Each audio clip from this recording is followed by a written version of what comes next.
Amen. Good morning, church. Hallelujah. Sige, tumayo tayong lahat.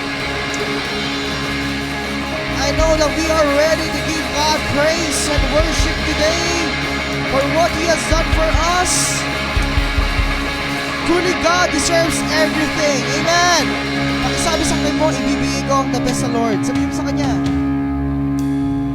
Hallelujah. And as we sing the Lord, as we clap our hands, as we lift up our hands, let His name be glorified today. Let the name of Jesus be proclaimed today in the highest place. Hallelujah.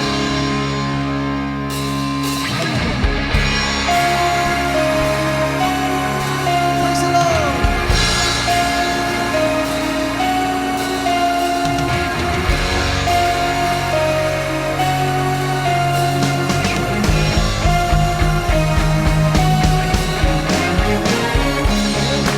Sing.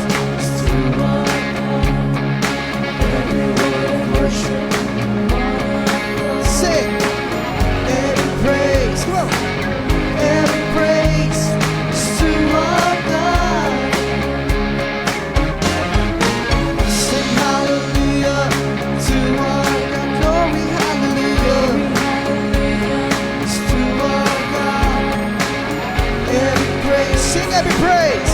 Every praise It's to our God. Every praise. Sing. It's to our God. Every word of worship. word of worship with one accord.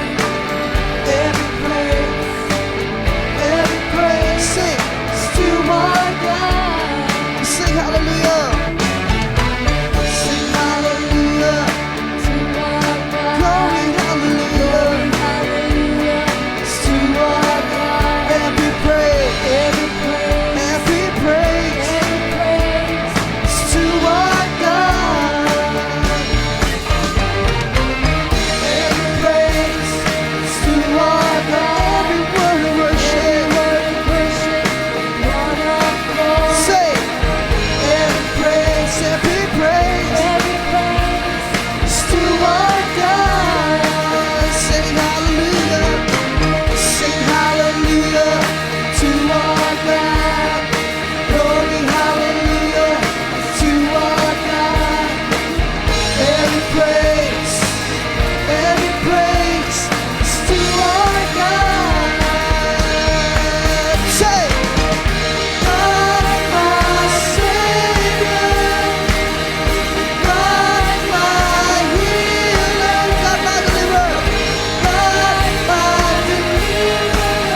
every praise, every praise, every praise, every praise, every praise. Sing, every praise, sing every praise, every praise, every praise, every praise. Sing, Lord God, hallelujah. All the praises belongs to you, God, hallelujah.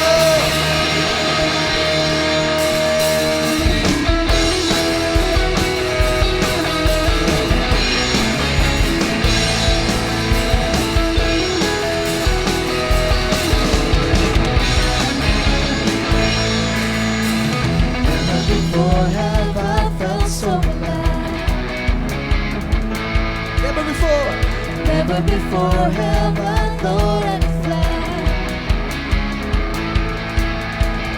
Never before have I ever been so free.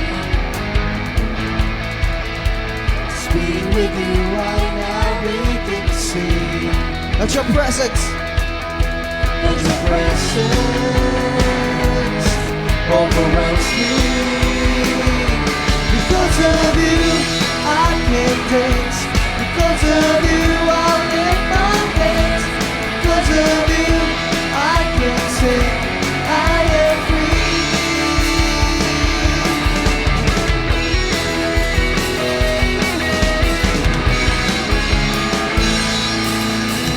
Never before have I felt so alive. Never before have I thought I'd fly. Never before. Never before have I ever been so free. Just being with you. Just being with you, I now begin to see. Let your presence. Come on. That your presence overwhelms me. Say. Because of you, I can dance. Because of you, I lift my hands. Because of you, I can sing. I am free. Yeah.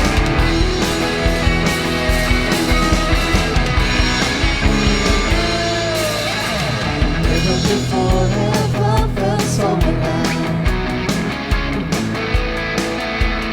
Never before have I thought I'd cry. Never before have I ever been so free. Just being with you. Just being with you, I now begin to see. That your presence overwhelms me. Because of you, I can dance. Because of you, I lift my hands. Because of you, I can sing. I am free. Because of you, because of you, I can dance. Because of you, I lift my hands. Because of you, I can sing. I am free.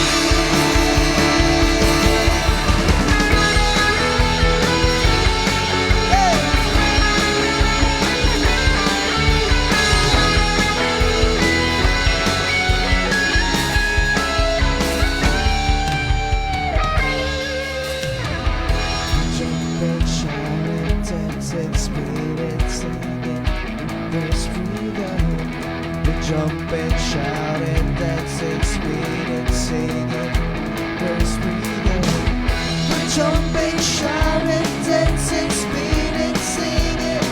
There's freedom.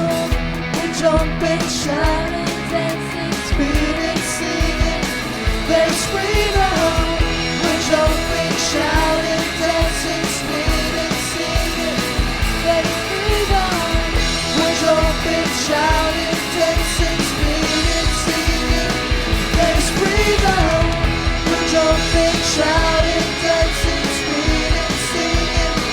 There's freedom. We jump and shout and dance and speed and singing. Because of you, I can dance. Because of you, I'll lift my hands. Because of you, I can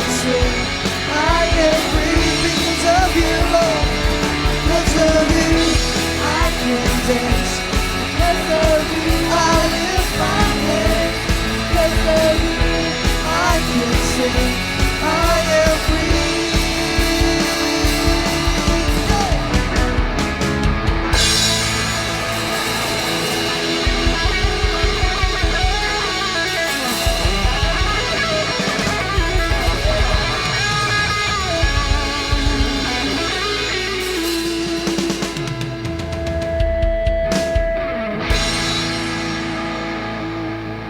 Thank you, Jesus. Hallelujah. It's because of you, Lord.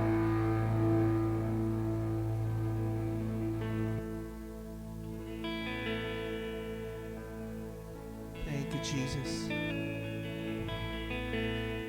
Let your kingdom come, thy will be done, O God. Hallelujah.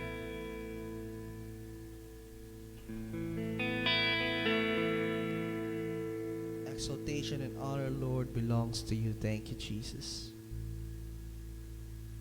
Thank you, Lord. Hallelujah. Praise your name.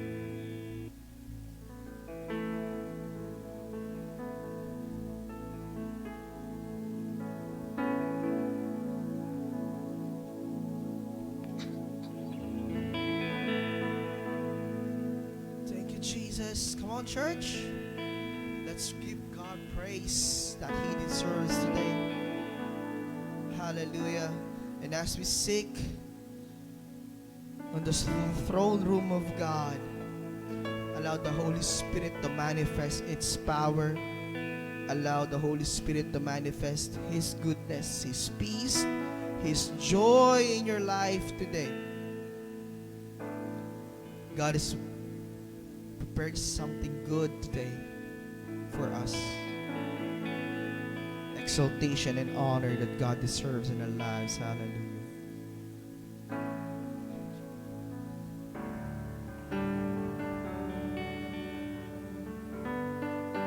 Hallelujah. Thank you, Jesus. Come on, church, let's acknowledge the presence of the Holy Ghost right now. Hallelujah. Praise your name. Praise you, Holy Spirit. Praise you, Holy Spirit. Hallelujah. Thank you, Lord.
grow to love you more. Come, Holy Spirit.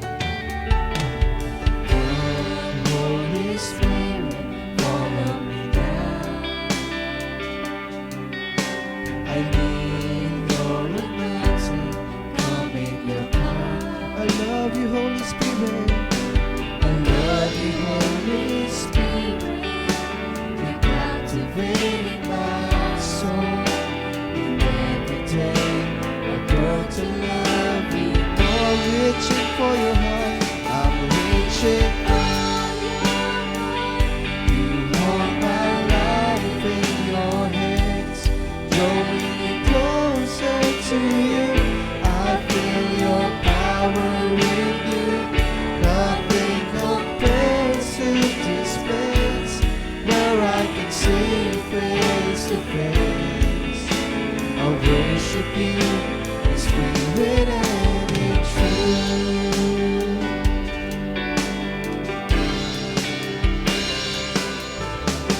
Come, Holy Spirit, follow me now. We need your anointing.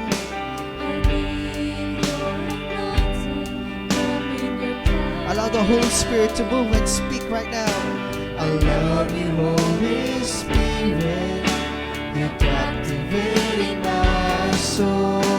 And every day I grow to love you more. I'm reaching for your heart. I'm reaching for your heart. You hold my life in your hands, drawing me closer to you. I feel your power in you. Nothing compares to this place where I can see you face to face. I worship you in spirit and in truth. I'm reaching for your heart. You hold my life in your hands, drawing me closer to you. Feel your power in you. Nothing compares to this place where I can see you. I worship you in spirit and in truth. Hallelujah. Oh, we praise your name. Holy Spirit, come. Holy Spirit, move. Nothing can compare to your presence, oh God. Hallelujah.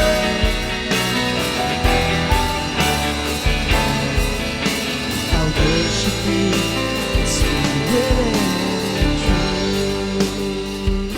I'm reaching for your heart. You hold my life, drawing me closer to you. I feel your power in you. Nothing compares to this place where I can see you face to face. I'll worship you in spirit and in truth. With your loud voice we sing. I'm rich.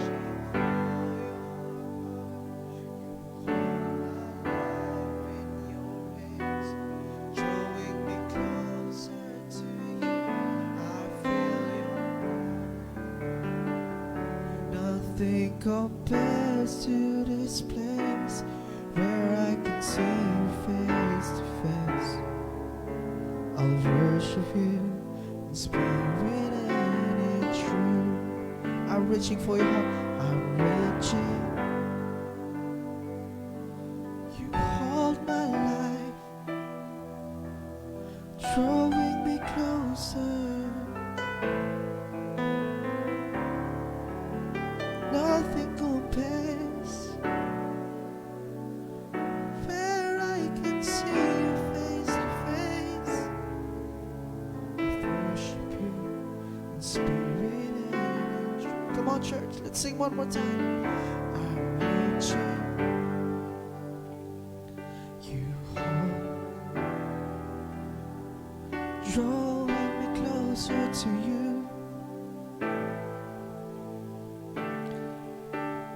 Nothing compares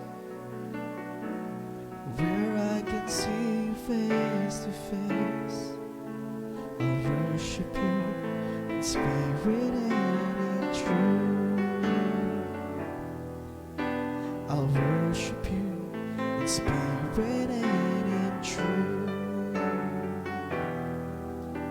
I'll worship you in spirit and in truth.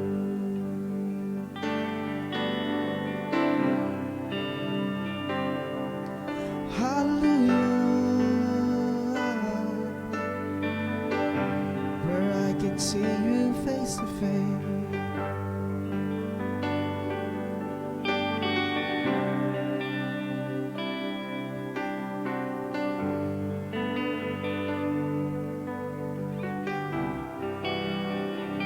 Oh, hallelujah. Thank you, Lord. Thank you, Holy Spirit. Truly that your presence is here.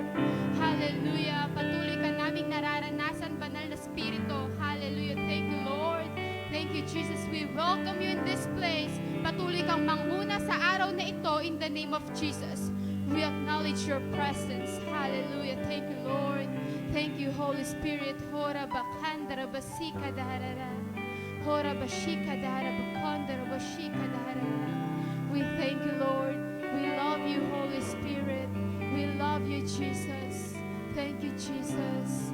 Oh, arabakhandara basika daharara. Oh, thank you, Lord.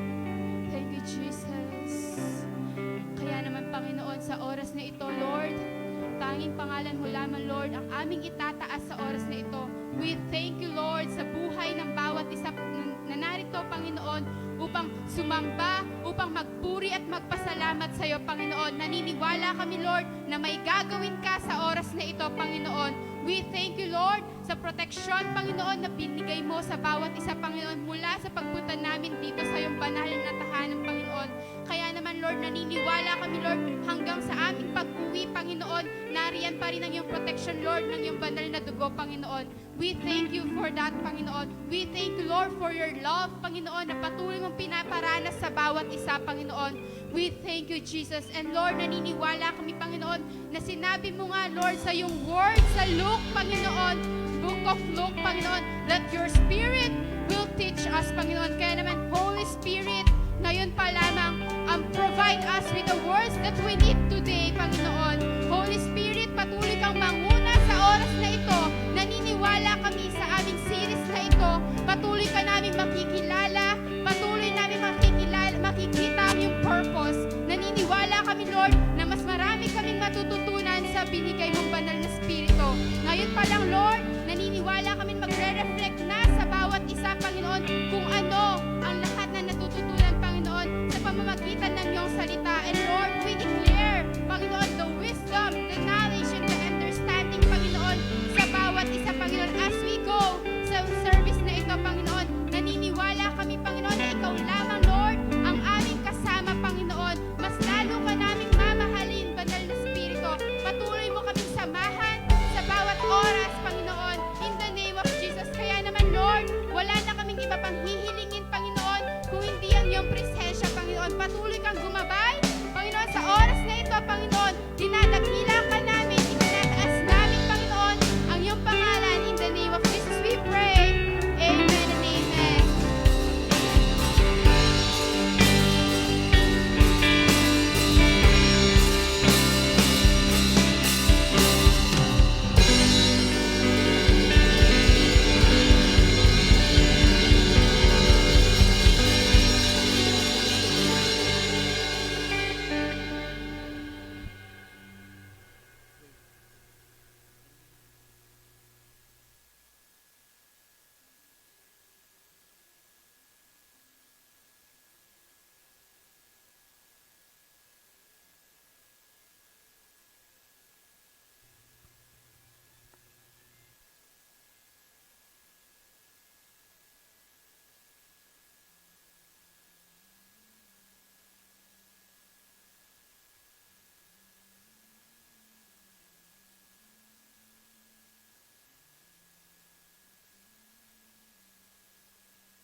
Amen! A lovely Sunday to all of my kajitis!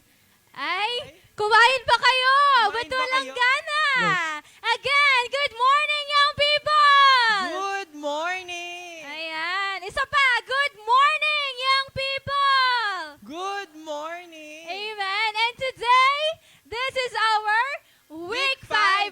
our youth series entitled #The Spirit of Truth. Amen. I'm so glad and happy to see you all here today. Amen. Yes, sobrang nakaka-bless na makita namin kayo ulit. Amen. Miss namin kayo and miss na miss kayo ni Lord. Kaya, Amen. we Kaya miss naman, you.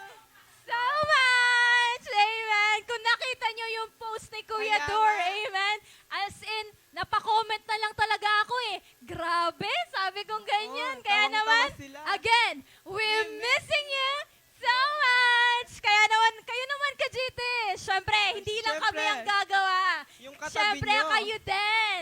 Ayan, harap kayo sa katabi nyo. Harap kayo, dali, Ayan. dali. Kung wala kayong katabi, pwedeng tatlo. Sige, Oo. go lang. O, Okay. ganito siya. 1, 2, 3, go. go. Tingnan nyo Tingnan muna nyo kami. kami, ha? 1, 2, 3, go. go. We're missing you so much. O, kayo kayo naman. naman, dali. Ready? 1, 2, 1, 2, 3, go. We're missing you so much. Oh, diba? Ay, bakit may nahihiya pa? Again. 1, 2, 3, go. We're missing you so much. Ayan. Amen. Nawalan ako ng boses, ha? Amen. And of course, we also want to thank those kajitis natin na nakipag-participate ng ating KRE nung Hey. Friday and kahapon. Amen. And of course, truly na nakaka-bless na makita ang ating mga kajitis. Amen ba, Kuya Dor? Yes. Amen. I-shoutout mo naman yan. Shout out kina Stephanie. Ayan, si Stephanie. Oh, Congratulations. yes. Congrats. Kay Jasper. Ayan, Congratulations. congratulations. Kay Kuya Jeric. Ayan, Ayan. congratulations Thank po. you, Lord. Siyempre, hindi magpapahuli si Ate Ate Jessica. And sino pa ba? Our first honorable mention, si Kuya Vince and si Tantan. Wala Tantan. sila ngayon. Oh, pero sayang still, naman. congratulations. Amen. And sa ating salutatorian, sino kaya? Sino kaya yun? Sino kaya yun? Sino yun? Feeling ko taga-ano siya, Singapore. Uy! Ay! Amen! Sino ba yan? Si Kuya Nico. Ayun. Ayan! Congratulations. And of course, hindi magpapahuli. Last but not the least, ang ating valedictorian. Yes! Sino ba yan? Sino Sino yun? yun? Taga-Bitas pa siya. Oo, Sino galing yan? Bitas. I-shoutout mo na yan. Si JC Pacho. Ayan, Yan. congratulations! And truly, nasa KRE na yon na nabago at naranasan ng presensya ng Panginoon. Amen po ba? Amen. Amen! And of course, nakakatuwa na despite na busy tayo sa ating mga school or works, pero maraming peta man yan, maraming assignments, may research, or ano pa ba niyang exam, still free pa rin tayo ngayong Sunday for God. Dahil ang Sunday ay para kanino?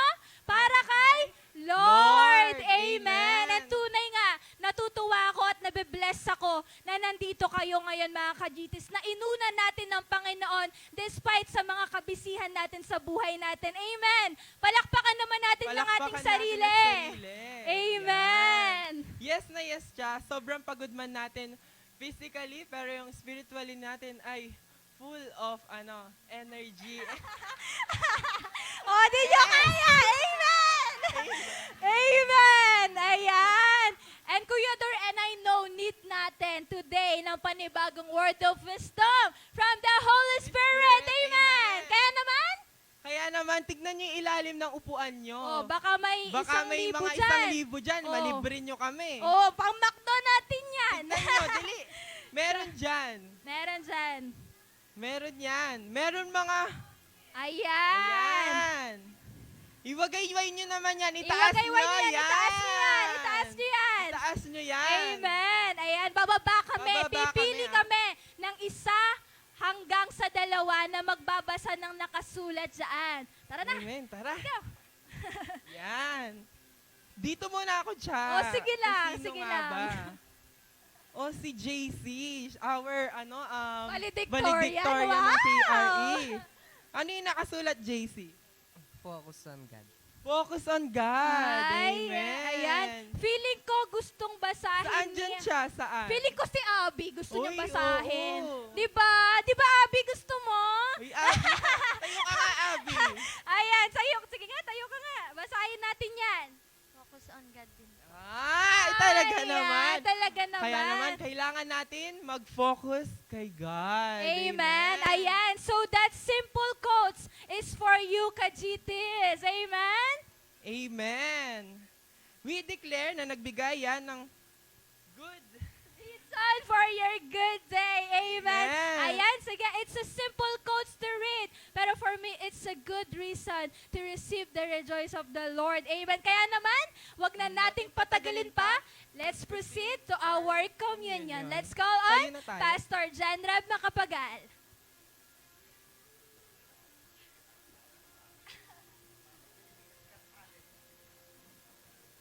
Sige, as we kindly bring forth the communion elements, no? Tumayo tayong lahat.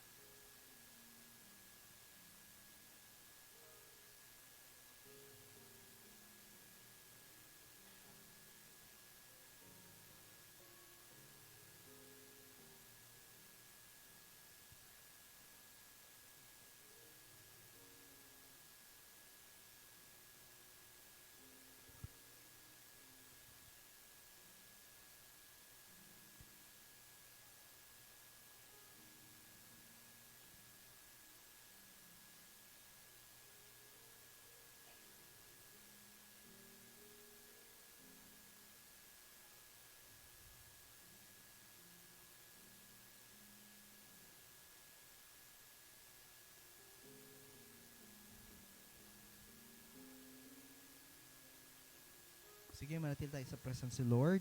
Hallelujah.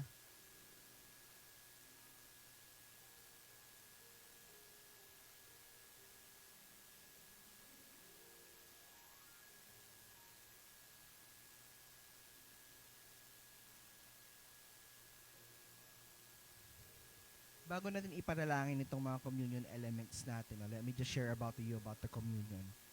Meron dalawang mandates ang Lord sa bawat Kristiyano.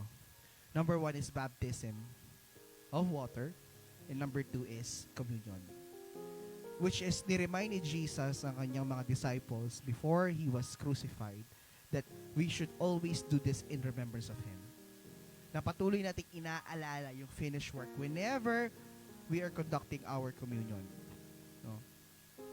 And it was, according to the Bible, there was a divine exchange that happened because of what Jesus did for us.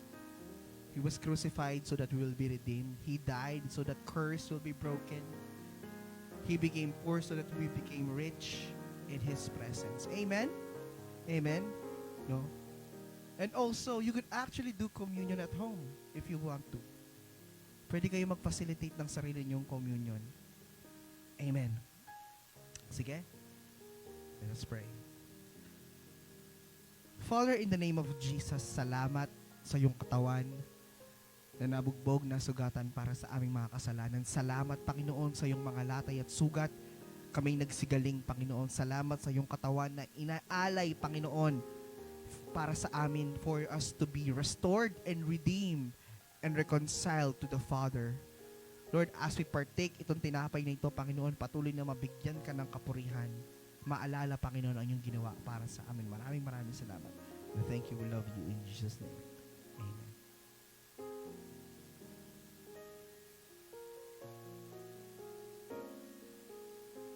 Hallelujah. Ama, sa pangalan ng aming Panginoong Jesus, kami nagpapasalamat sa buhay ng aming Panginoong Jesus na buhos, Panginoon, ng kanyang dugo sa krus ng Kalbaryo. Panginoong Jesus, salamat sa iyong dugo na inialay para sa amin, na naglinis ng aming mga kasalanan, ginawang matuwid, parang hindi nagkasala kahit kaunti man lang. Lord, na patuloy kaming nililinis sa lahat ng kasalanan, Panginoon, sa pamagitan ng iyong dugo. Kami malayo nakakapasok sa iyong dakong kabanal-banal na iyong trono. Maraming salamat, Lord God. And as we partake, Panginoon, itong saro na ito, Lord, pass over any spirit that is not from you, God. Pass over curse, pass over problems, God. Pass over any works of the enemy, Panginoon. sa aming mga buhay because we are protected by the blood of Jesus 24/7. Thank you. We love you. In Jesus' name we pray. Amen. Amen. Sige.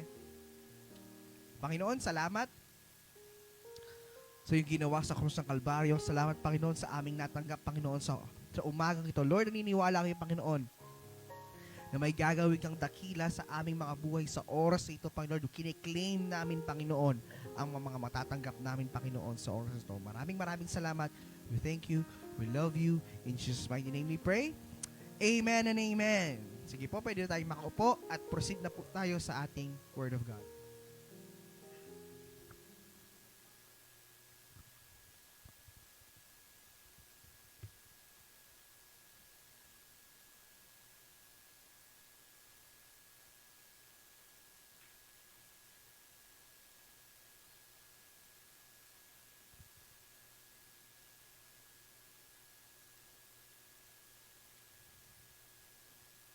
Okay, good morning, young people. Parang hindi yata na-transfer ba yung energy ng mga host sa inyo? 'Di ba? Sobrang energetic sila, so dapat tayo din, no? Youth service supposedly dapat it's a very energetic service kasi puro kayo mga kabataan, tama ba? Kabataan ba mga kausap ko? Dito banda, kabataan ba mga kausap ko? Dito? Dito ba? Excited sila, no? Yan yung gusto ko. Yung advance mag-isip. So, we are on our second to the last week of this series. Our first series since 2000 Stronger Together. Next week will be our series finale. And tingnan mo yung katabi mo. Tingnan mo mata sa mata. Sabi mo sa kanya, huwag mo nga hayaang absent ka ng next Sunday. Kasi conclusion na 'yon ng series natin, no? I just know and I just feel it in my heart that you will receive something from the Lord. Hindi lang tong Sunday na to, but every week that we preach about the Holy Spirit. Amen. So far, kilala na ba ang Holy Spirit? Ha? Sabi nyo, kabataan mga kausap ko. So far, kilala na ba ang Holy Spirit? Kahit pa-define ko sa inyo ngayon, sige nga, pakilala mo ako kay Holy Spirit. Kaya na ba? Kaya na ba? Dapat confident, no? Holy Spirit is not just someone or it's not a force na nafe-feel lang or na-experience ng mga Kristiyano dito sa church. You can experience Him anywhere. Tama ba? But before we proceed to the Word, proceed muna tayo sa ating mga ikapu, sa ating mga tithes. Sino dito excited kapag magbibigay siya para sa Diyos? Alam niyo ba, yan yung isa sa mga, one of the greatest thing that you can do for the Lord is to give back what He deserves. Kasi, when we give, it's a living testimony that the Lord have blessed you this week. Tama ba? Sino dito yung pinagpala ng Panginoon ito na nakaraang linggo? It doesn't have to be monetary, no? You were blessed by yung wisdom na galing sa Kanya, if it's an exam week or a prelims week, quiz week, anong week yan, no? He blessed you with wisdom. He blessed you with life, no?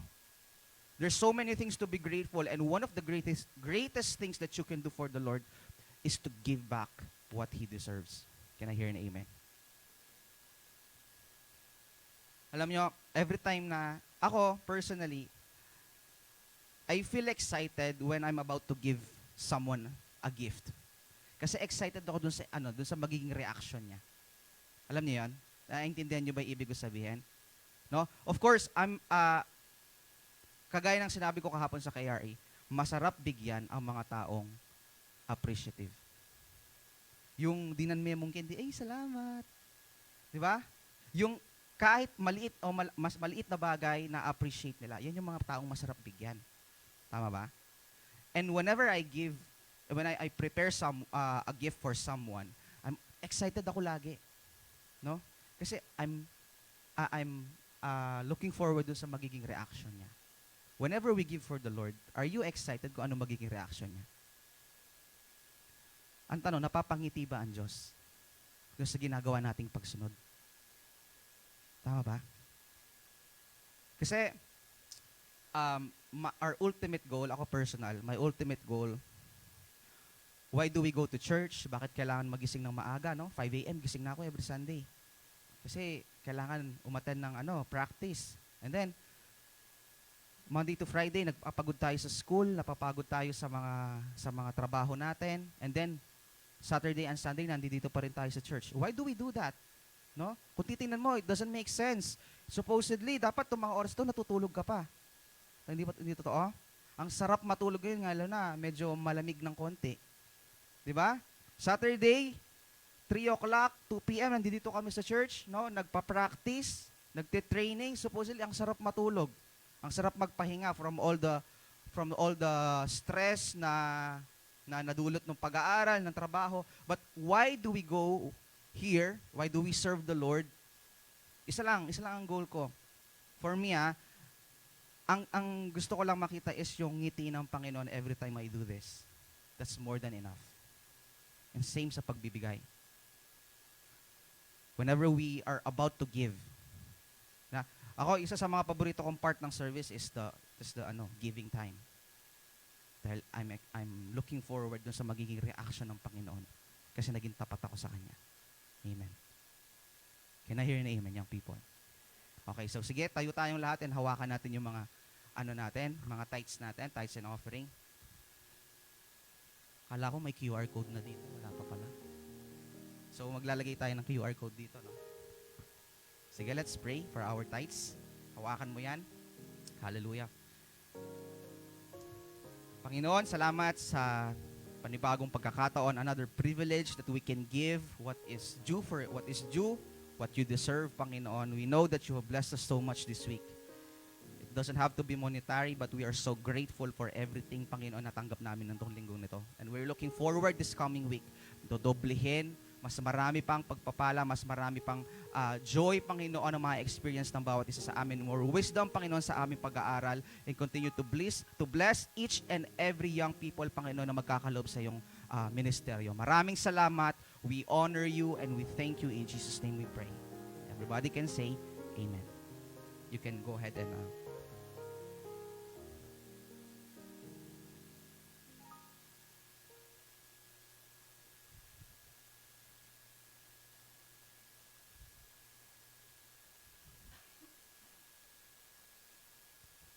Okay, so gaya nga na sinabi ko kanina, this is our second to the last. So right after this is meron ng susunod na series. Okay, so looking forward tayo doon. But before tayo maging excited doon sa paparating, si Dur, kala niya ito, Stronger Together na. Si Dur, sabi niya, may pabago ng series. Nakangiti na agad eh. Kasi wala na siyang Sunday class eh. So looking forward din sa Stronger Together. But it's something else. No, we're still praying for it. We're still nag-uusap pa kami ni Pastor Jing. But definitely there will be a new series para sa inyong mga kabataan. But again, this is the second to the last. And for today, I would like to talk about, gusto ko tong topic na to, fruitfulness in the Holy Spirit. Fruitfulness in the Holy Spirit, nourishing others with His character. Ulitin ko fruitfulness in the Holy Spirit. Ano bang ibig sabihin kapag sinabing fruitfulness? Yung namumunga ka ba? No? Ang sabi sa text natin, which is Galatians chapter 5, verse 22 to 23. This is very familiar verse. I want you to be observant. Tingnan nyo Ang sabi diyan, but the fruit of the Spirit is what? It's love, joy, peace, long-suffering, kindness, goodness, faithfulness, gentleness, and self-control. Now, sabi diyan, fruit of the Spirit is love, joy, siyam. No? 9 fruit. Ngayon, ang tanong ko diyan, ilan diyan ang nagmamanifest sa'yo? Ako, meron akong kuya? Love, siguro peace, konting kindness. Dahil in a relationship ako, kuya, faithfulness. No? Faithfulness, nagmamanifest sa akin. Tapos pinagpe-pray ko pa yung self-control kasi lagi akong galit eh. No? Isipin mo, there are 9 fruit of the Holy Spirit. 9. Amen. Siguro yung iba nag-iisip na, ilan ba yung ano dyan? Ilan ba yung nag-i-exist sa akin dyan? Parang ang dami yata. Parang yata masyadong marami yung 9. But later on, you will find out. It's not impossible to achieve all these 9 all at the same time. Just like, alam nyo ba yung story nung lame person? Ibig sabihin na lame yung lumpo. Yung lumpo na laging nandun sa temple, pinanganak siya, sinilang siya ng nanay niya, talagang na siya, lumpo na siya. So he never experienced, never niya nagamit yung paa niya. To make the story short. So he was there, dun sa temple, every day, dinadala siya doon. And he's begging for people. No? And then one day, nabago ang buhay niya. Dahil na-meet niya, nakilala niya, isa sa mga disciples, and eventually, he was led to Christ, and he was able to walk.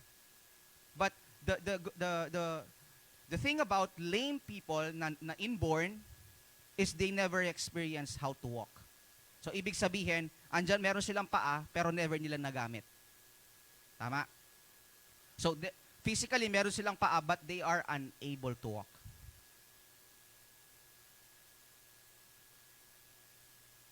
Sometimes, or most of the times, Christians are like that. They have the Holy Spirit, pero hindi nila alam paano gamitin. Diba? The time you have accepted Jesus as your Lord and Savior, the Holy Spirit is now living in you. But why do we sometimes compare ourselves? Bakit siya sobrang anointed?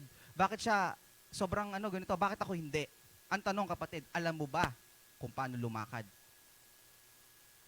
Nagagamit mo ba? Alam mo bang kausapin? Alam mo bang i-take advantage ang Holy Spirit na nasa iyo? That's the question.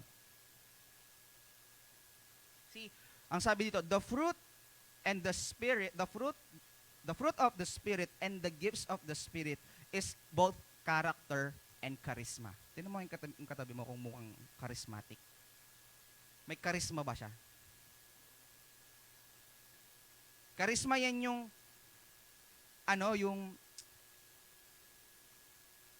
para siyang magnet.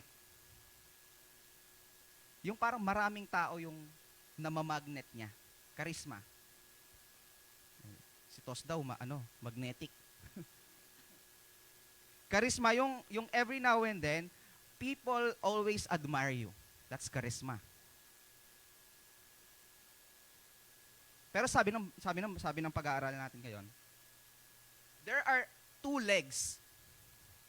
essential legs of walking in the Holy Spirit, and kailangan pareho silang present.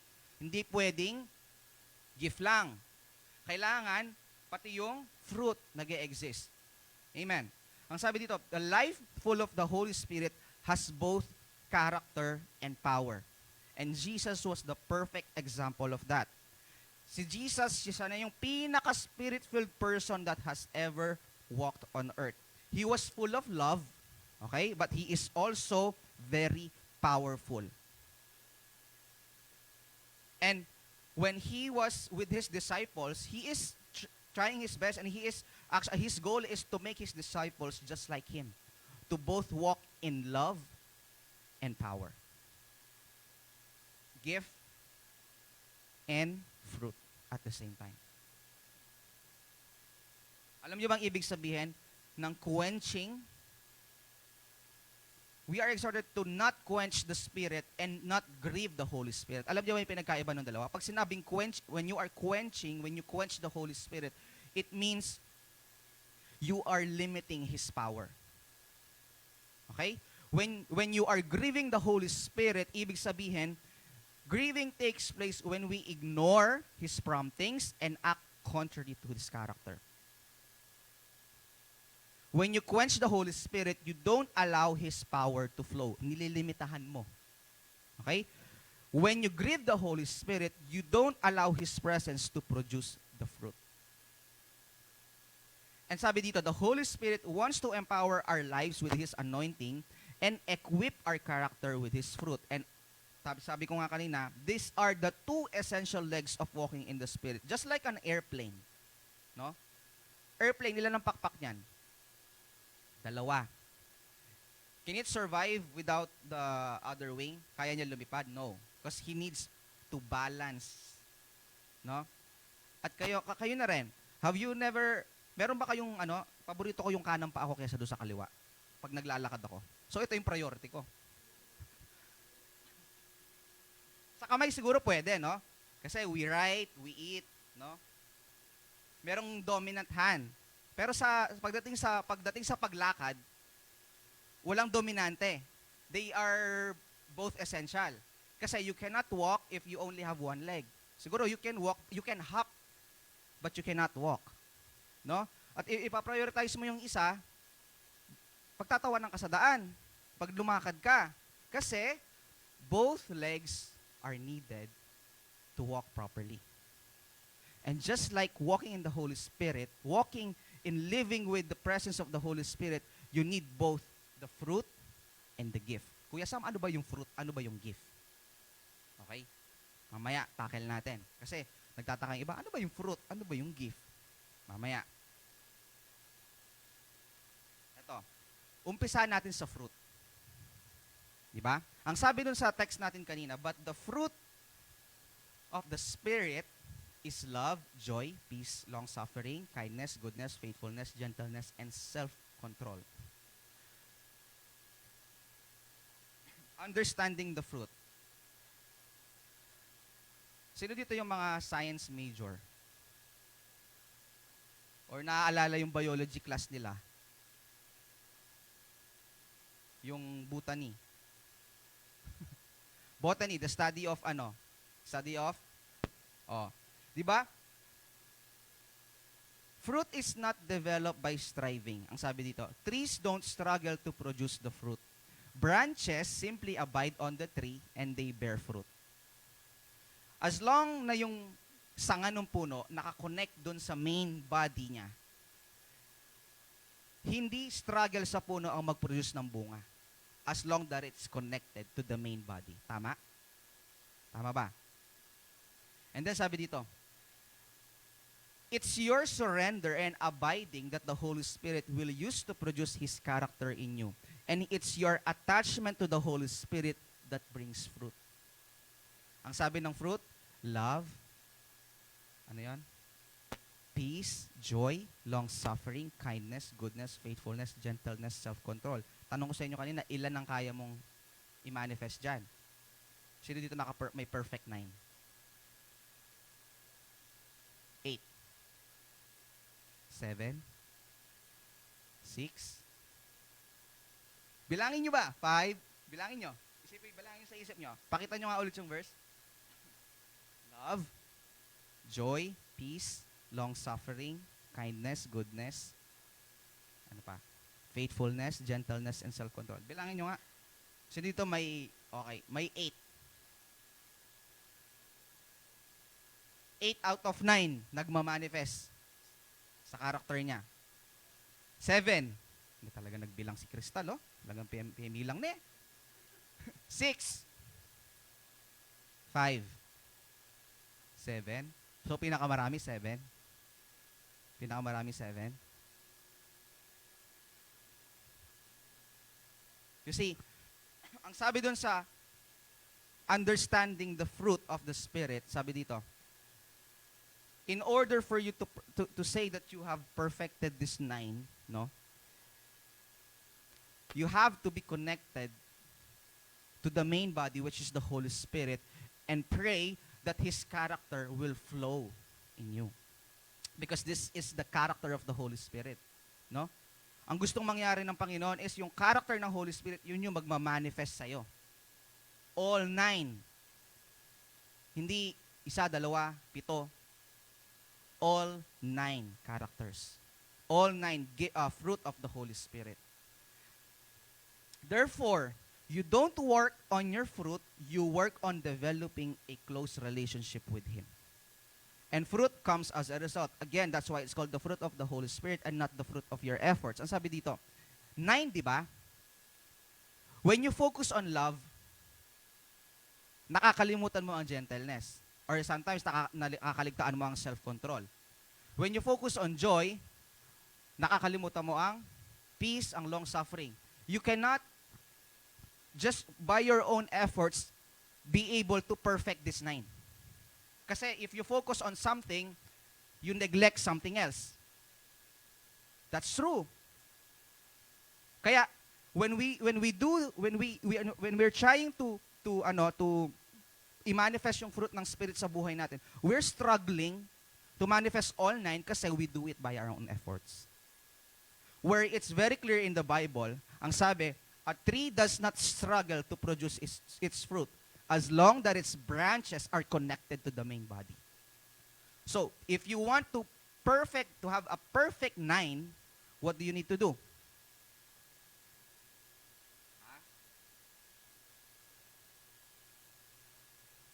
Don't work on your fruit. Work on developing a close relationship with the Holy Spirit. Don't focus on the 9. Focus on developing a relationship with the Holy Spirit. And all these 9 will come as a result without struggling. Diba? Kapag in a relationship tayo, makanyang ka kasi eh.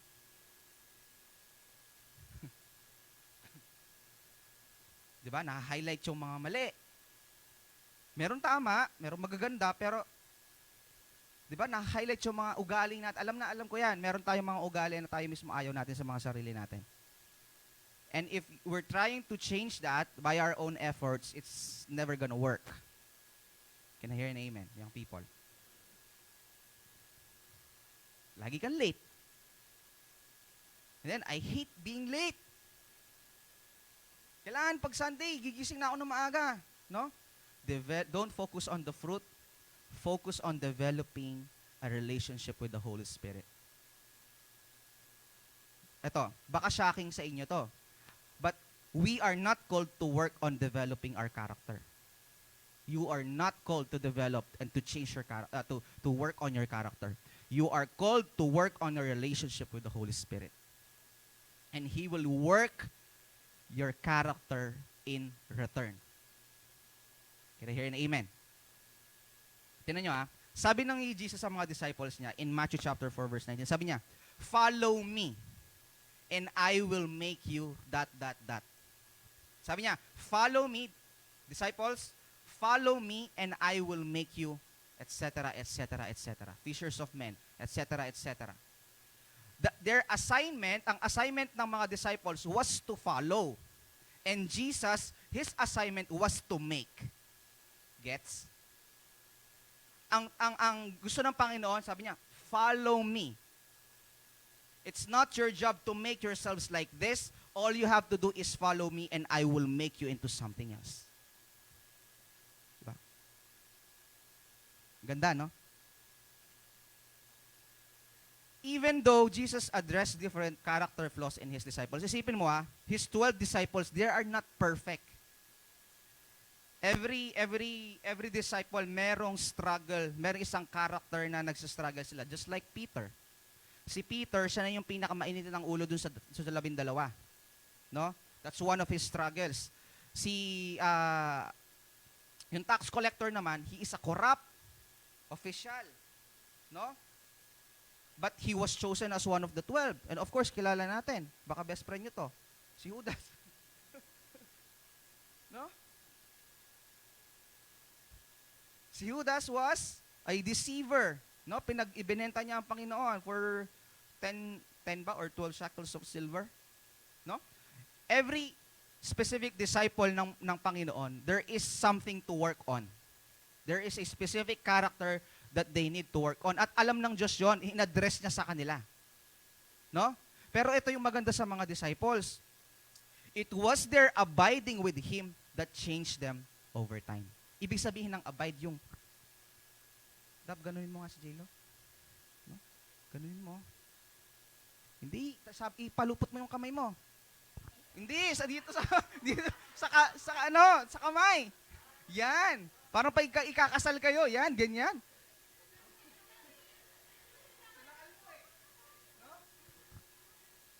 O, balik ka na.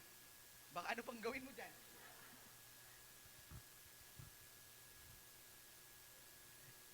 Just like that. No, yung talagang kapit. Alam mo yung kapit na ayaw mong pag nung bata ka, pag aalis yung nanay mo, yung nakayakap ka sa paa, tas kailangan niya maglakad, bubuhatin niya yung buong bigat mo. Abiding. No? Those 12 was not able to change themselves by their own effort. At alam ng Diyos, pininpoint niya yung mga character flaws nila. It was their abiding in Christ that changed them over time.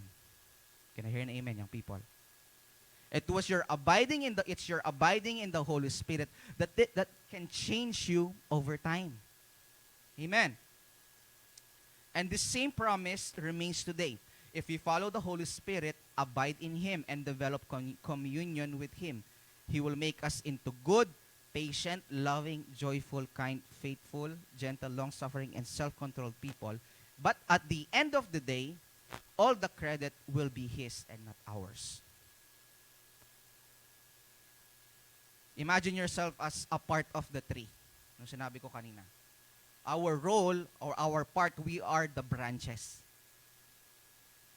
And Christ, the Holy Spirit, is the main body. Your job, our part is to abide, and His job is to produce the fruit. Amen? Imagine yourself as yung tree. Your job is to abide. Yung puno ang bahala sa pag-produce ng bunga. As long as you're connecting.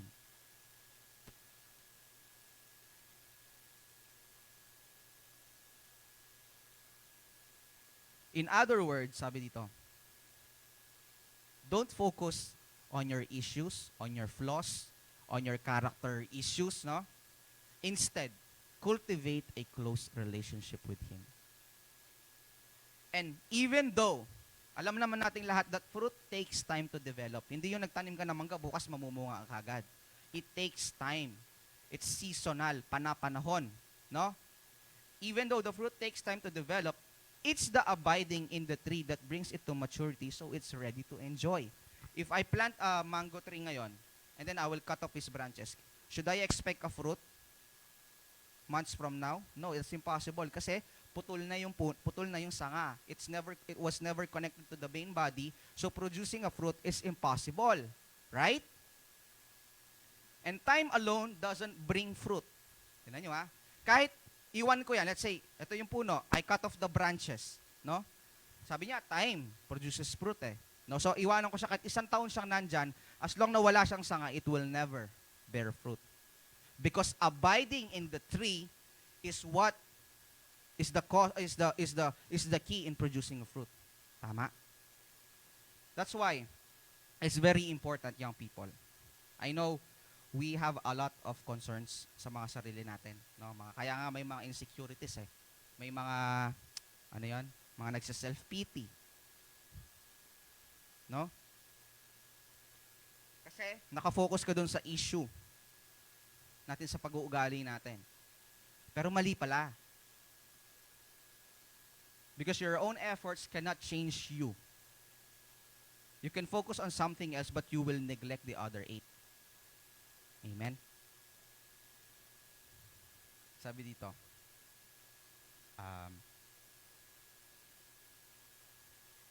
healing, deliverance, and salvation are instant.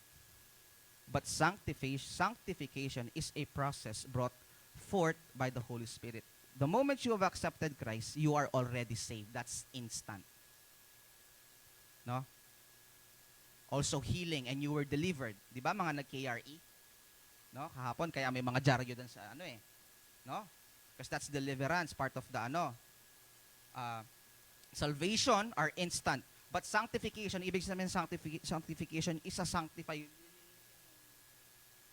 kaaya-aya. Is a process brought forth by abiding in the Holy Spirit. At pag sinabing, di ba sabi ko sa inyo, ano bang difference ng fruit sa gift? Fruit is love. Yun kaninang binasa nating Siyam. Patungkol lahat sa character ng isang tao. Di nyo napansin? Love, patience, kindness, gentleness, self-control. It's character. It's a character issue. But gift is something else. Gift is something like, you can receive the gift if someone prayed for you. Let me give you an example. Gift of prophecy. The gift of healing. Gift of prayer. That is something that can be achieved if people, if the very anointed person, ikaw mismo hindi mo alam na meron ka palang ganong klaseng gift sa Panginoon. It's not a fruit, it's a gift. Okay? I remember nung nasa, I think na-share ko na to. Nung nasa Japan ako, I never know that I have this gift, something na, kasi it was never, parang, dun sa church, it was never used, siguro, or it was, hindi ko siya na-experience. So there was this one time, merong missionary from the US, nag-preach dun sa sa church namin dun. Tapos, before siya mag-preach, yung buong afternoon, lumabas kami in public, lumabas kami, naglakad kami sa mga malls, sa mga matataong lugar, and then we shared the gospel. We shared the gospel. And then pagbalik namin, sabi niya, sige humanap ka ng isang partner. And then sabi niya, today, sabi niya, we will activate your gifts. Sabi niya, baka ikaw mismo hindi mo alam na meron ka nito. Sabi niya, this is what we call the gift of prophecy. Iba ang gift of prophecy sa prophet. Iba 'yon. Everyone can have a gift of prophecy, but not everyone can be a prophet. Gets? Am I making myself clear? Kasi baka magka-confusion Gift is for everyone, but yung pinaka prophet title is only for chosen people. Okay, but sabi niya, okay, pray for this person. And then sabi niya, before you pray, meron siyang sinabing instruction hindi ko na i-elaborate. Before you pray, sabi niya, gawin mo to, gawin mo to, gawin mo to, gawin mo to. And then, sabi niya, ask the Holy Spirit for this person right here kung ano ba yung struggle niya. And the Holy Spirit will give you an image kahit hindi mo siya kilala. Sabi niya, para siyang training, pero nag-on the spot kami. No? So, sabi ko, halika dito. Sa isang estudyante dun sa school, halika dito, partner tayo. So, kilala ko siya, I know him by name, alam ko yung background niya kasi anak siya ng pastor. No? Then we started praying. Sabi niya, so, gawin mo to, ganyan. And then ask the Holy Spirit. Wala Ask the Holy Spirit what you can pray about for this person. Ano ba yung struggle niya? Ang tagal ko wala. And then ginawa ko yung steps na sinabi nung missionary. And then eventually I got this image, no? Merong image na nag-appear sa akin which is a fishing rod.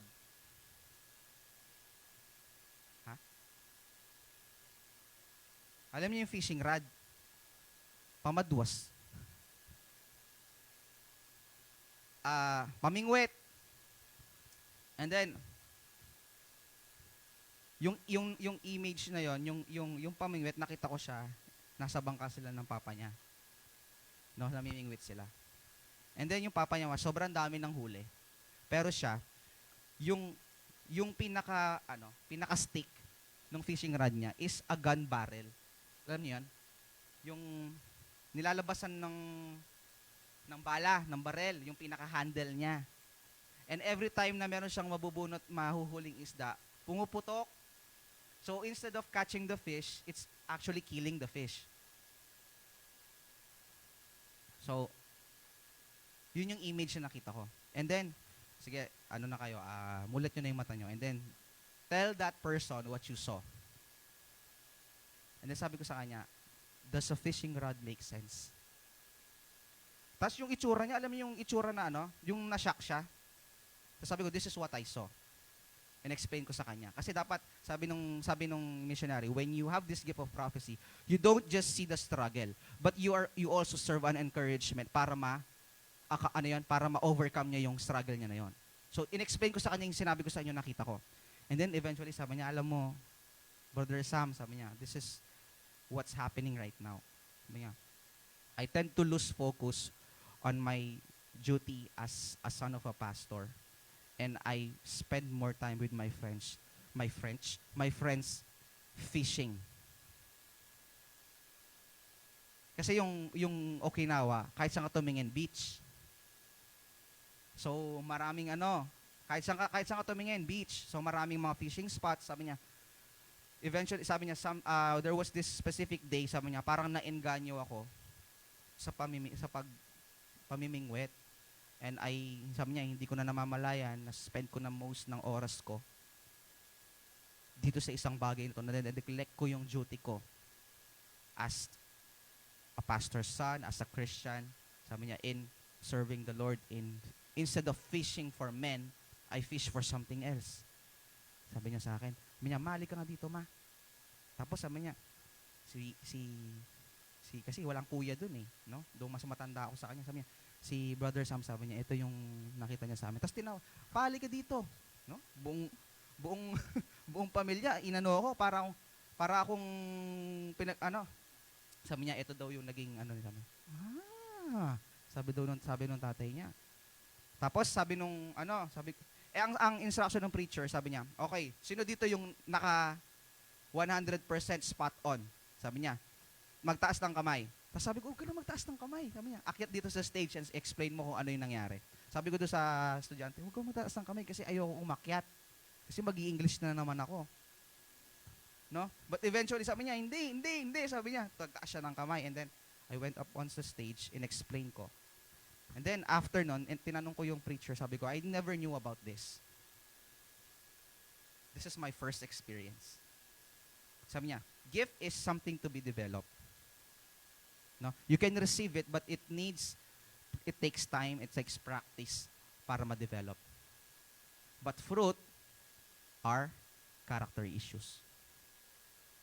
Amen. Did you know, alam nyo na yung difference? Okay.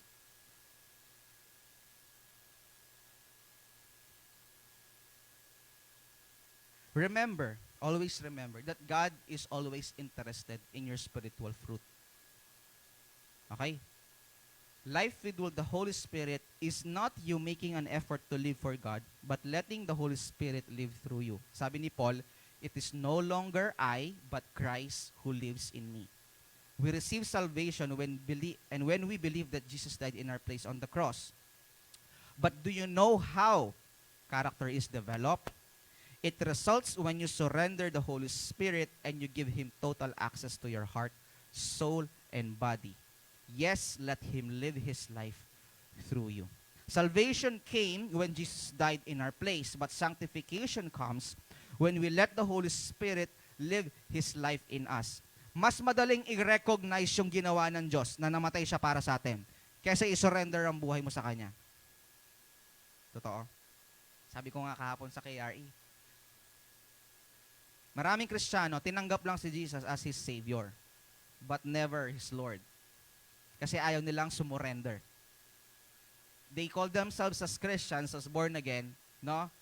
They were saved, they got saved because of what Jesus did, but yung buhay nila, sila pa rin ang boss. They still do what they want to do, even though it's not pleasing to the Lord. It's easy to accept, to receive the salvation, but it's very difficult to recognize that, Lord, I surrender myself to you. Why? Because when you surrender yourself, you let Him take over. It's no longer your thoughts. It's no longer your desires. No? It's no longer your strength. Why? Because He's in charge. That's what surrendering means. And when you surrender to the Holy Spirit, when you surrender to the Lord, you give Him total access to your heart. Hindi yung nandun lang siya sa tabi. Di ba? Imagine mo yung puso mo. Sino ba yung nasa gitna niyan? Wow, inspired. Sana si Lord ang dahilan. Hindi si ano. Sino ba si ano? Di ba sino ba si ano? Later, siguro i-reveal natin sino ba si ano. No? Imagine your heart. Sino ba yung nasa gitna? Sino ba yung nandun sa trono ng puso mo ngayon? Is it you? Kung in love ka, is it your partner? Kami ngang, even the married people, no? It should never be your partner.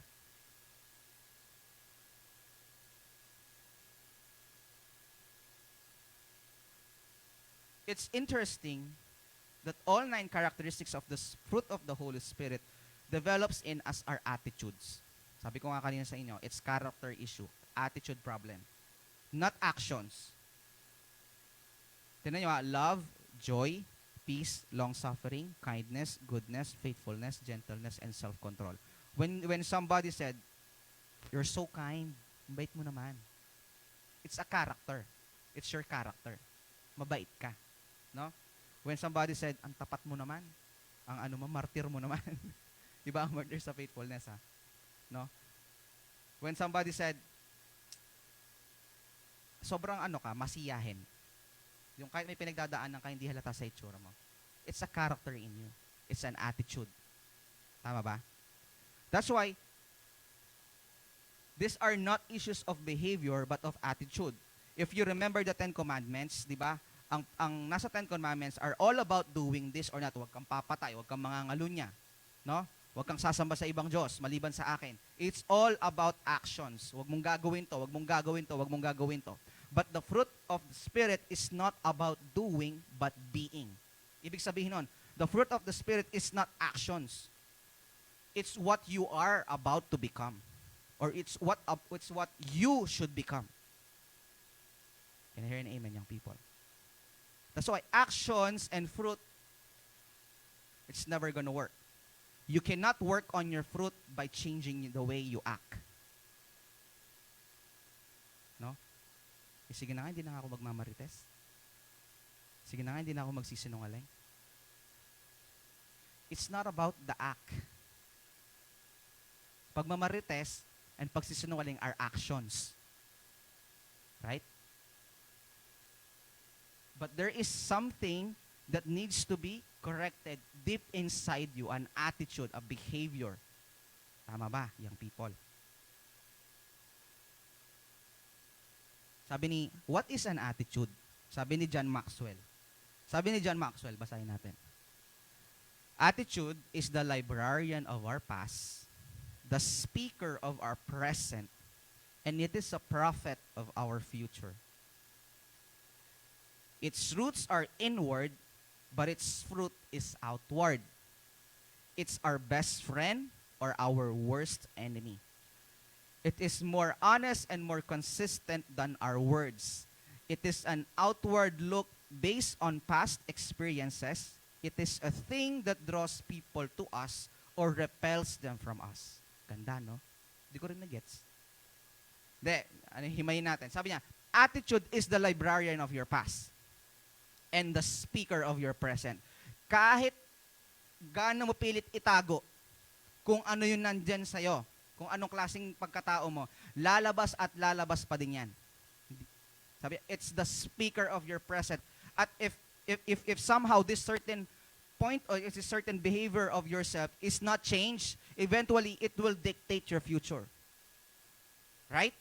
Sabi niya, it's a thing, sa dulo, it's a thing that draws people to us or repels them from us. It's either you attract people, no? Or you repel them. Parang nagpupulasan sila pag gatsuka. Atsunin na naman yan. Diba? It's something that predicts your future, a prophet of our future. Sabi niya, its roots are inward, but its fruit is outward. Sabi ko, yung struggle is within, no? At nagmamanifest yung attitude outside. That's what people see. And eto, it's your best friend, bestie, or your worst enemy. Sabi ko nga, minsan, mahal mo sarili mo, sometimes you hate yourself. Kasi alam mo, may mali eh. Diba? So it's either, if you have this certain attitude sa sarili mo, it's either, if maganda yan, bestie kayo. Pero pag hindi maganda, ano nangyayari? Nag-aaway kayo. It's more honest and more consistent than our words. And it's an outward look based on past experiences. Now, in other words, attitude is more about our reaction to what's happening around us.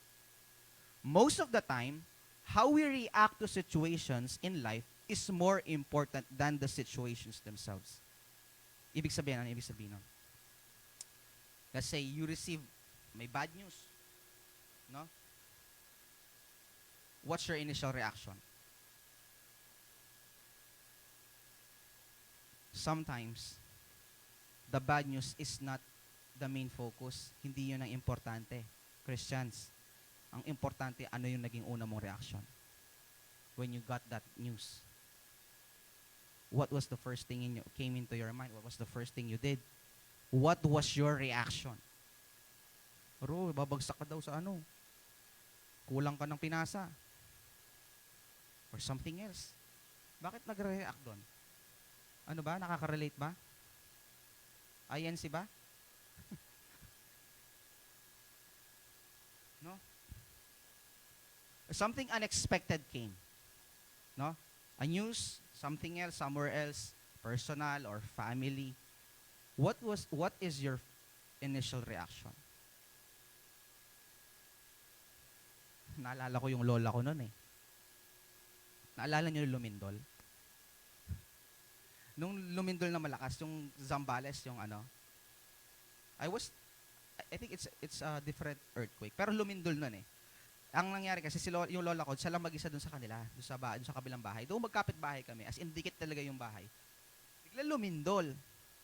And then nung lumilindol na, nakarinig ako ng sterical na, alam mo yung sterical na tili?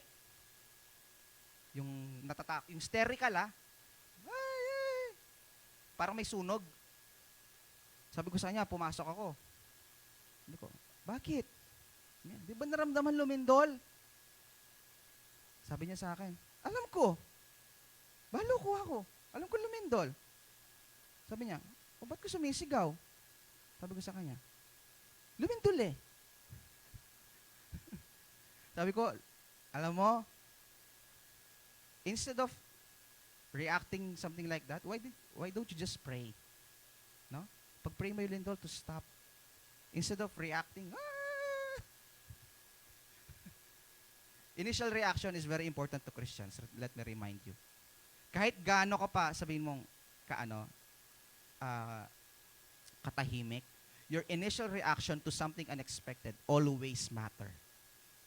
Kasi merong mga introvert, no? Merong mga sobrang, sobrang expressive. But either way, expressive ka or hindi, your initial reaction to unexpected thing in your life is always important. Can I hear an amen?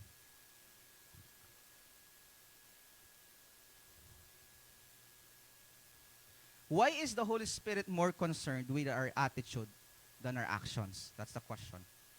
Because your attitude determines your altitude in life.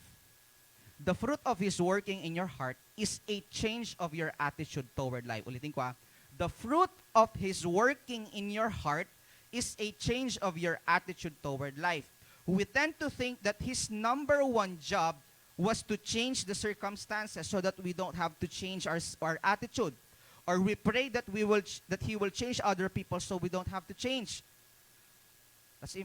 Hindi yun. It's never gonna work. No? Akala natin, ang trabaho ng Holy Spirit, Lord, alisin niyo ako sa sitwasyon na to. Or Lord, bayuan me. Baguhin mo siya, at makanyan niya. Have you ever asked yourself, at makanyan ka? Ang sakit mo naman magsalita, Kuya Sam. Sabi niya eh. Di ba?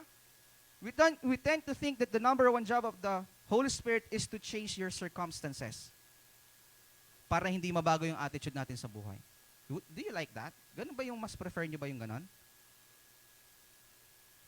Or we pray for that person that we cherish, that we value, na Lord, ayoko tong ugali niya to, Lord, bayuan me. Isn't it better if you pray, Lord, if there is something in me that is not right sa harapan mo, alisin mo. So I can be more understanding to that person who struggles on this specific sin, this specific attitude ng sarili niya. Isn't that better? Young people. That's why I strongly believe that the fruit, again, fruit, ano nga yung fruit? Ano nga yung fruit? Kung nakikinig kayo? Fruit? Ano yung fruit? Fruit are attitudes, not actions. Yung fruit, yung siyam. Okay? That's why I strongly believe that the fruit of the Holy Spirit doesn't make me better than you. It makes me better than me. The reason why we are striving to manifest all those 9 fruit at the same time is not because dahil gusto ni Dabdab mas maging magaling siya kay J-Lo. No. It was because ang gusto ni Dabdab mas maging better siya dun sa dating Dabdab. Amen. Di ba, Jen? Gusto natin mas maging better version tayo ng sarili natin. Hindi maging better version ng someone else. Right?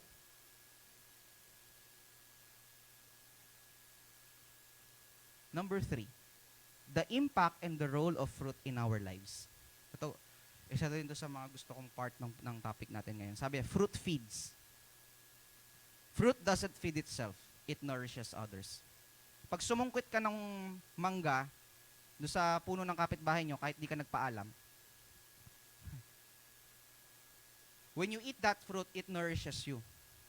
Right? It never nourishes itself. The fruit was there, ang purpose niya is to nourish people. Kaya nga, pag hinog na yan, kinukuha eh. Diba? And then, you binibenta para maging nourishment sa katawan ng tao. When you let the Holy Spirit produce His fruit in your life, the people closest to you will be fed by you. So, it's not just a fruit. Yung siyam na yon, there is someone else that needs to be fed by all those 9 characters or by all those 9 attitudes or fruit of the Holy Spirit. Hindi siya something na kailangan mong itago, na pwede mong itago. All those 9 needs to manifest and it needs to feed those people around you. Anong ibig ko sabihin dyan? Your spouse or your friends, your family will be nourished by the quality of your character that has been influenced by the Holy Spirit. The gifts of the Holy Spirit brings healing. Okay, yung sinabi ko kanina. It brings deliverance and salvation. But the fruit of the Holy Spirit brings nourishment. Kailangan meron taong naapektuhan. Hindi dapat sa'yo lang. Gets? If you have only gift but no fruit, the people closest to you will starve. Kung meron kang gifts of deliverance, gift of healing, gift of prayer, people around you will starve. Ibig sabihin, magugutom yan. No? Why? Because they were never nourished by this 9 fruit of the Holy Spirit that is in you. Mamaya, bibigyan ko kayo ng example. Your gift touches the world, but your friends or your family is fed by your character.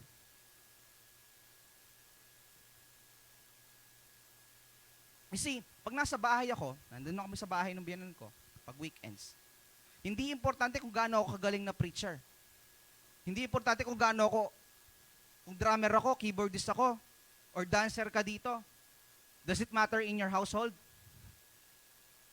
Ay, ang galing mag-host si Charlize.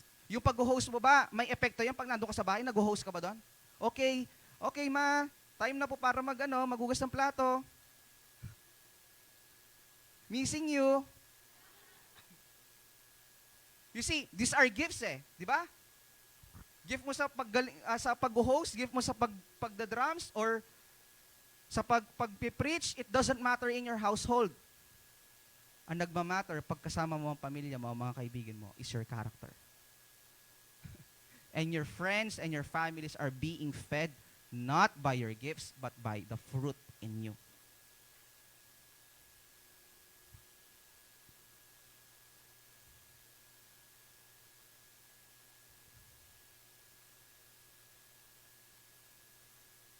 That's why in church, sabi ko nga dun sa you might be very gifted and anointed, but are you fruitful?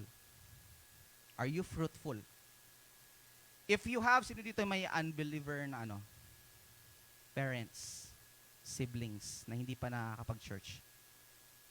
Diba? Listen to this. This is very important. If you have family members that are not yet Christians, or they are unbelievers, hindi pa napunta sa church, hindi importante kung gaano kagaling yung church natin. Hindi importante kung gaano kadaming tao yung church, kung gaano kagaling yung musicians, or gaano kagaling yung mga preachers natin. It doesn't matter. They want to know, you know what's ano? Your family members, your friends that are not yet in Christ, they want to know how great your attitude is toward them. Because fruit nourishes.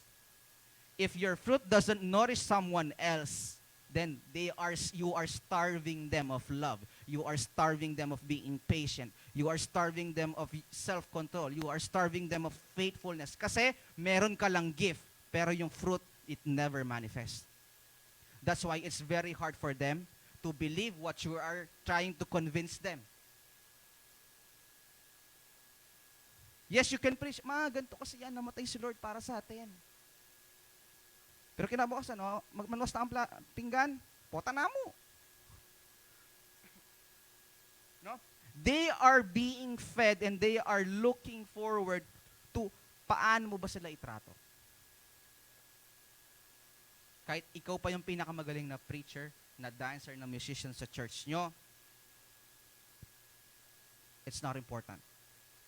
When you're in school, when you're at home, when you're at work. Many of us fail to bring them to Christ because we are only pursuing gifts. Gusto ko yun, gift of prophecy. Gusto ko yun, gift of prayer. Gusto ko yun, gift of deliverance. Gusto ko yung gift of yung sa preaching, yung sa hosting, yung pagsayaw. Yun yung goal. We forget about this fruit of the Spirit that is actually more important if you wish or if you're praying for someone you love and bring them to Christ and lead them to Christ eventually. What if your household or your school friends or your work was fed every day by the fruit that has been produced in you? Most of them would be open to the gospel. Kasi nakikita nila, dati yan naman makanyan na. Lalo naman yung anak mo, naman dating makanyan yan. At ngayon there's something else. No? Pinag-uusapan na ng parents mo, may pagbabago silang nakikita sa'yo. And eventually, sila makikurious, what was that something na nakapagpabago sa kanya? In-start na silang magtanong. No? Crystal. Example lang to, ha? Crystal, dating di ka naman ganyan, ha? Paano mo natutunang gawin yan? Babasa ka ng Bible. Sumusunod ka na lagi sa mga sinasabi, binabilin ko. Hindi ka na pumupuslit. No? Saan ba yung church nyo? Sama nga ako. Kasi curious na sila di ba? Something that imposibleng magbago yung anak mo. Di ba yung mga ganyang parents, imposible na magbago yan. But somehow, there is this transformation na nangyari sa'yo. Why? Because your fruit is you are feeding your family with the fruit na dinevelop sa'yo ng Holy Spirit. Ngayon, napapansin na nila, nakita nila na may transformation. So, sila mismo naku-curious na, and they will be open to the gospel. Bakit? Kasi, atin lang akakit pa magbayo. There are pastors worldwide, There are famous pastors worldwide, but their kids, they don't want to talk to them. Busy sila sa labas, kaka-preach ng gospel, pero wala silang maayos na relationship sa mga anak nila. There are also a specific statistics number of pastors worldwide na de-divorce or nagko-commit ng adultery kasi focus sa ministry na pabayaan ng pamilya. Why? Focus sila sa gift, preaching, deliverance, healing. Yung pamilya nila, they were starved of this fruit of the Holy Spirit na sinasabi dito. Sabi niya, you can't feed your kids with Apple Watch, but you can feed them with an apple fruit. If may anak ako, or if I'm someone, I have a family na hindi pa nakakilala sa Panginoon, I would rather give them a fruit, yung apple fruit, than giving them an Apple Watch. Because a fruit nourishes someone.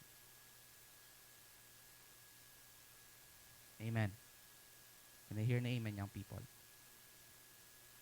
You have unbelieving parents. You have siblings.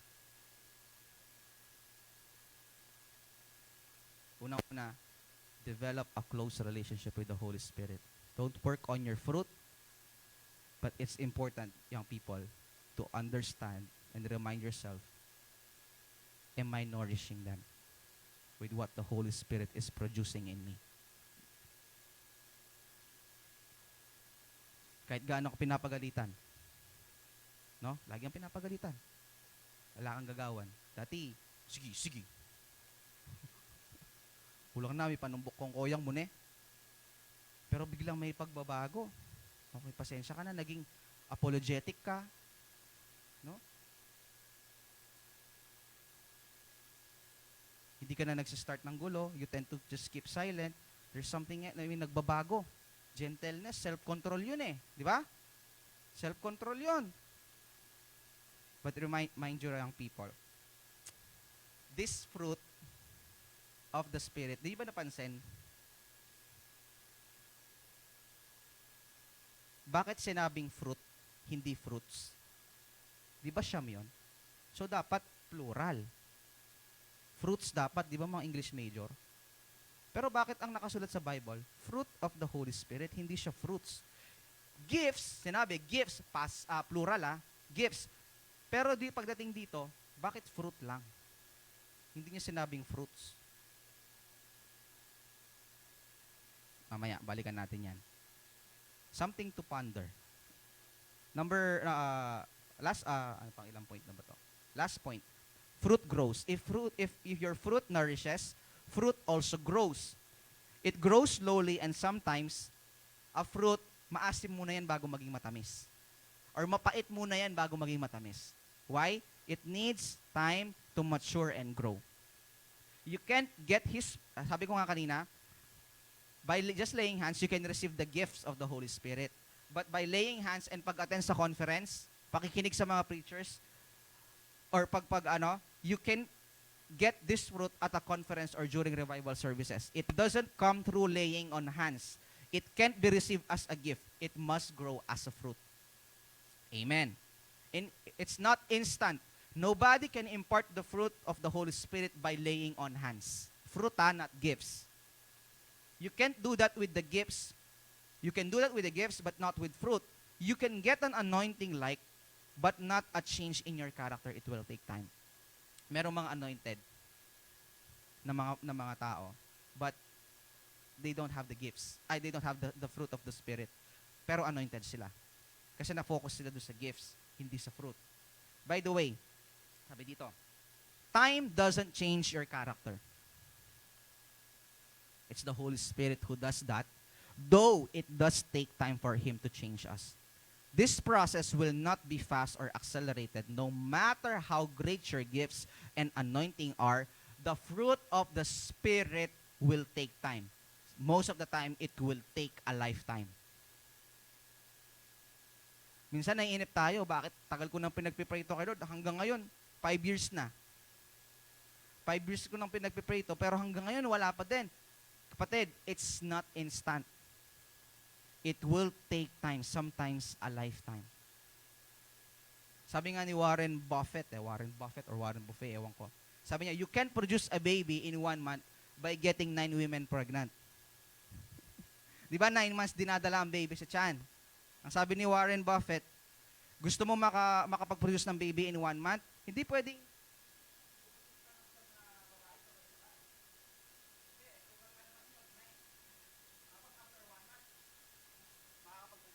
No, it doesn't work like that. Unang-una,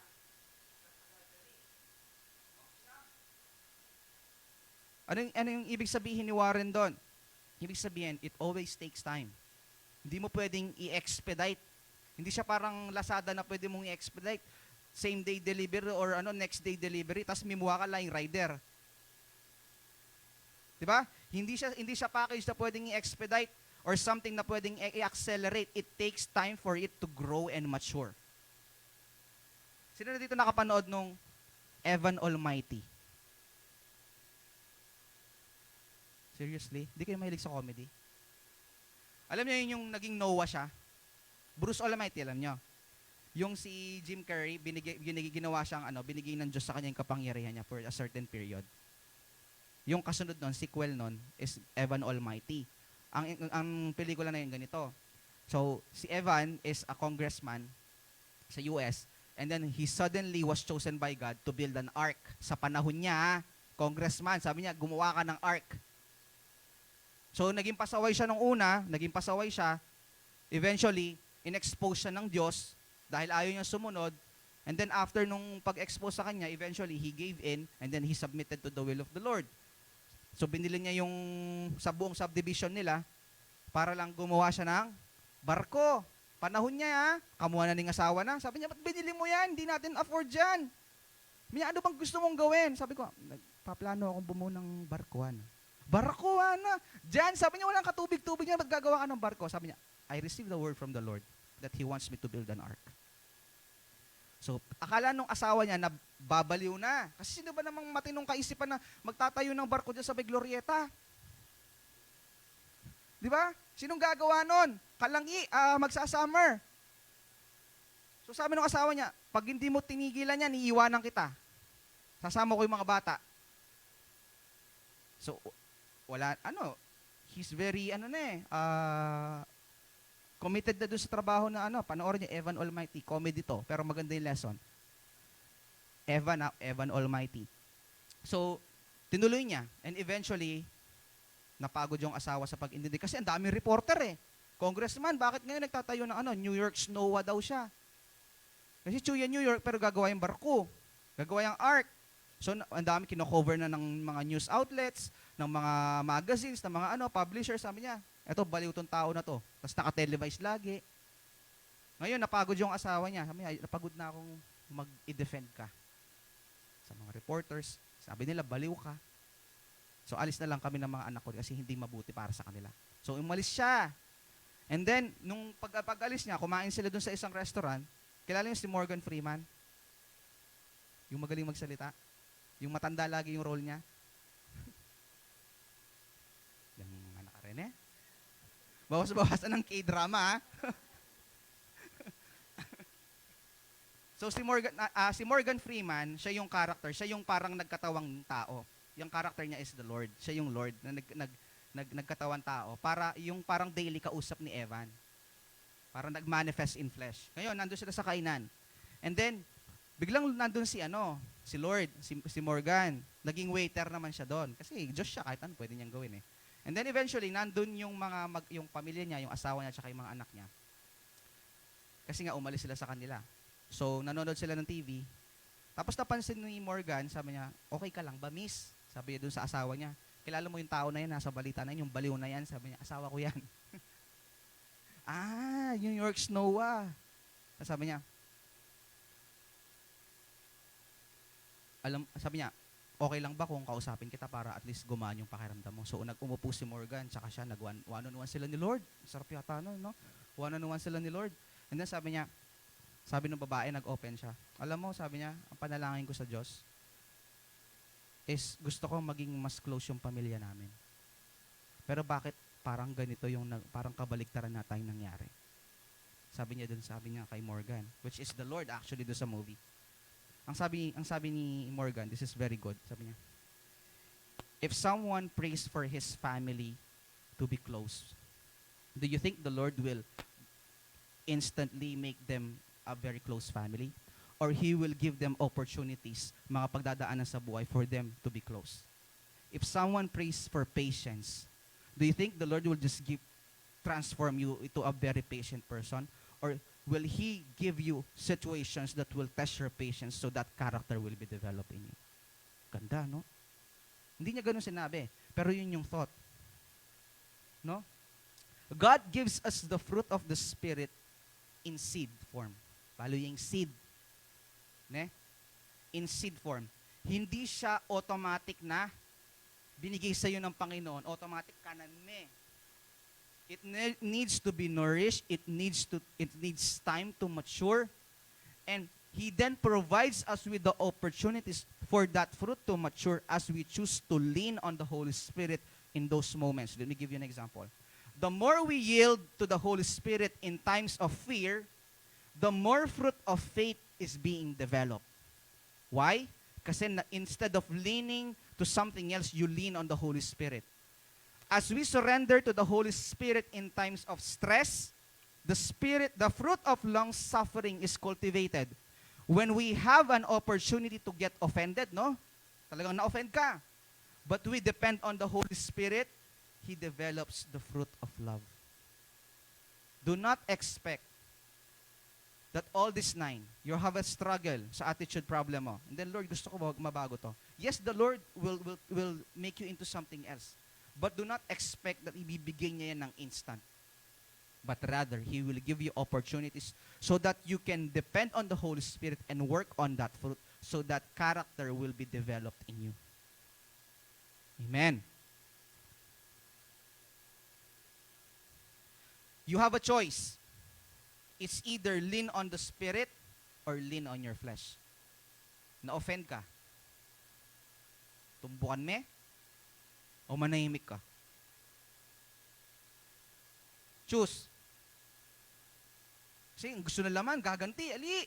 Hindi pwede yun. Diba? You have choice. You have two choices. Will you lean on the Holy Spirit or sa flesh?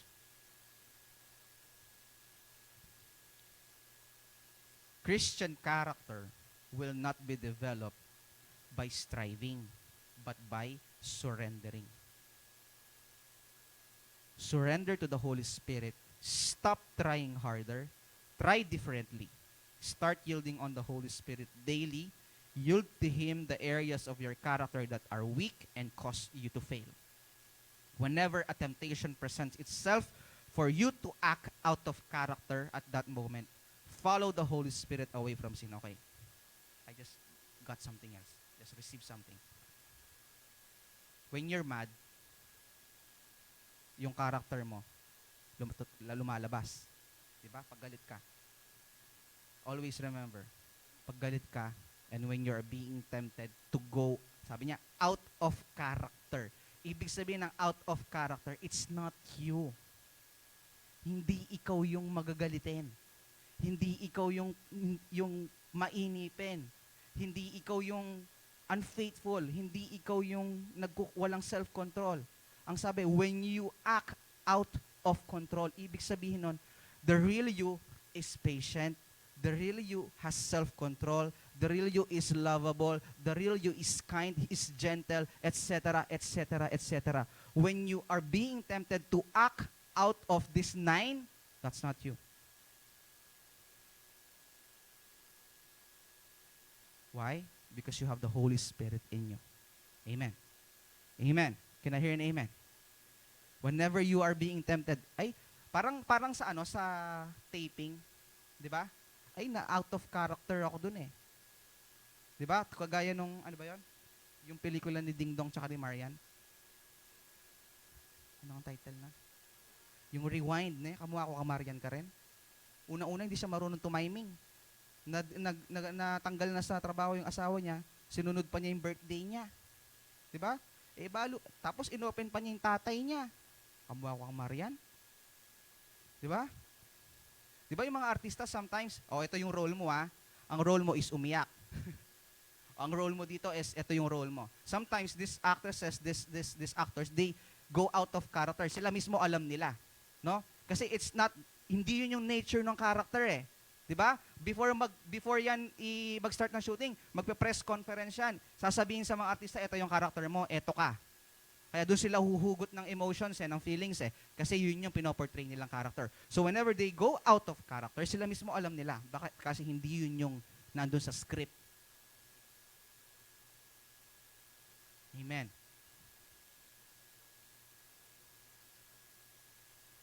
What's your priority, young people? Kasi, alam nyo, mga bagong kabataan, lahat gusto mag-involve sa ministry. Sa church, kasi na-attract sila. Gusto ko mag-drums. Parang gusto kong maging singer, sabi ni Abby sa akin. Kuya, saan pwede ba ako mag-audition sa choir? Wala ba? Kala ko, Diba? Na-attract tayo dun sa nakikita natin dito eh. Kasi these are gifts manifesting. Di ba? Parang gusto ko Kuya Sam na maging usher, gusto kong maging part ng ministry, worship ministry. Gusto kong maging worship leader.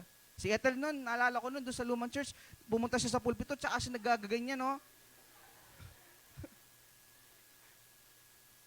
Na-attract tayo sa gifts. Kasi nakikita natin, no, nagmamanifest. Tapos paano siya nakakapag, nagagamit for the ministry. What the secret of Christianity or the secret of walking in the Spirit is not focusing on the gifts. No, alam ko gifted, meron marami sa inyo magandang boses. Alam ko marami sa inyo matalino. Alam ko marami sa inyo magaling sa computer. Marami sa inyo magaling maglinis. Alam ko sa inyo maraming mga talented sa inyo, no? But focus on the one of the most important part. Yung fruit. 'Di ba? Fruit. Everybody say fruit. Siyam yun. And it's not impossible. Sabi dito, the Holy Spirit can manifest all those fruits in your life all at the same time. But it's not instant. It's as in seed form muna. Na kailangan mong diligan, kailangan mong paarawan, kailangan mo lagyan ng fertilizer para mag-mature at para eventually, at the end of the day, it will bear fruit. Amen. Amen. Huwag tayo magmamadali, ah. Let's all stand. Sige, let's pray. Hallelujah. Did you learn something today? Sige. Let's bow our heads. Let's pray. And let's thank the Lord for His wonderful message today. Hallelujah. Panginoon, salamat again, Lord, for your word that was preached today. Thank you for reminding us and teaching us that fruit matters in your kingdom. And this fruit of the Spirit, Lord, we pray, we know, Lord, that you are actually in the process of transforming us into what you want us to become. And Holy Spirit, we depend on you. We lean on you, not on our own efforts, not by our own strength, but by cultivating our relationship with you every single day. Let us be reminded of your word that was preached today, that whenever we are tempted to act out of character, that's not us. You made us in your own image and likeness, and the Holy Spirit, we know that you live in us. When the day na tinanggap namin ng Panginoong Jesus, and we pray that, Holy Spirit, that all this fruit will manifest in us. We understand that it will take time, that it's not instant, that you gave us a seed, and we will cultivate that seed until it matures, until it grows, and so we can nourish others from the characters that you have developed in us. We pray for our parents, we pray for our siblings, our closest friends. Lord, our relatives, Panginoon, lahat ng mahal namin sa buhay na hindi pa nakakakilala sa iyo, let your fruit, Holy Spirit, to manifest and nourish them. Makita nila, Panginoon, na ang Diyos na sinasamba namin, yung time na inaalat namin sa church are all worth it. And only you can transform us from this certain someone, Panginoon, that they never imagined that we can do. We pray for these people and we pray for ourselves, Panginoon. Love, patience, kindness, gentleness, faithfulness, self-control. It's not impossible to manifest all these 9 fruits all at the same time. As long as we learn to lean on the Holy Spirit every single day. Kausapin mo siya, kapatid. Kausapin mo siya. Welcome Him in your presence. Welcome Him in your vicinity. Welcome Him in your household. Welcome Him in your school. Always acknowledge Him everywhere you go. He is listening and He is actually desiring for a fellowship with you every single day. Hallelujah. Thank you, Jesus, for your word. We praise you. We give you honor. We give you all our praises. In the name of Jesus we pray. And everybody will say, Amen.